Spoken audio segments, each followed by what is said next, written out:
Okay, so today, a lot of you guys are asking us kung how to connect your JD950 sa sound card.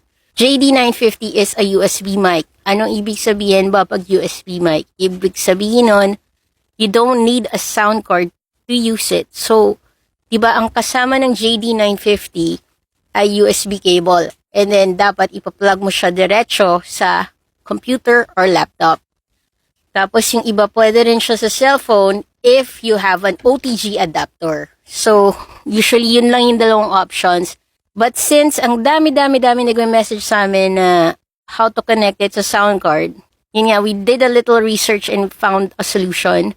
And then, actually, we can use it sa sound card. So ngayon, itatry natin to kabit dito sa Hainer Seek sound card and let's see kung successful ang ating experiment. So first and foremost, since this is a USB mic, it needs power. So since USB siya, ang kailangan mo is a USB adapter. Ayan siya. So ito, adapter siya sa cellphone or any USB adapter that you can find. I think at least 5 volts, 1 ampere is okay. So let's try it. Ito yung kasama ng JD950. So, yun nga, this is a USB cable. Para lang siya talaga sa computer. To do this, ito yung kailangan natin. Connect the cable, syempre, sa microphone.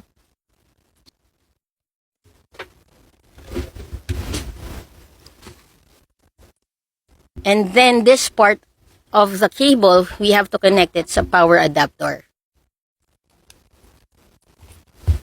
And then we need to plug this sa power outlet. Or another option, if meron kang power bank, pwede rin siya. So, yan.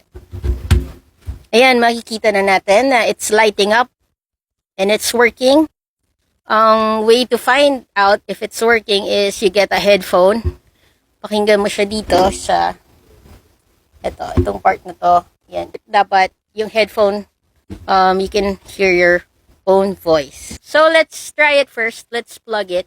Unplug ko muna tong mic ko, the one I'm using right now, and then we'll plug this one. Using an aux cable, we'll use this output ng JD950. So, here it is. Papakita ko. Ito yung aux cable, JD950 headphone output.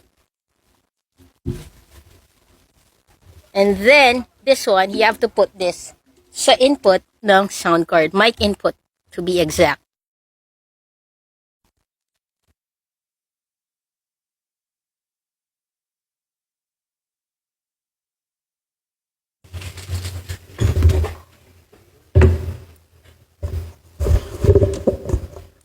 Hello, mic test. So, eto may echo siya. I'm actually using the JD950 right now.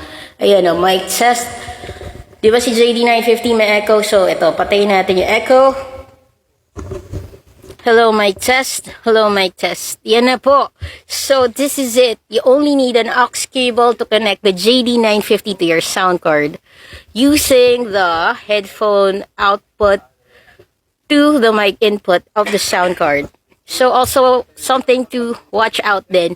Pag naka-on yung noise gate ni sound card at in-on mo yung noise gate ng JD950, baka doble-doble yung noise gate na yun. So, I suggest when you use a sound card, turn off the noise gate.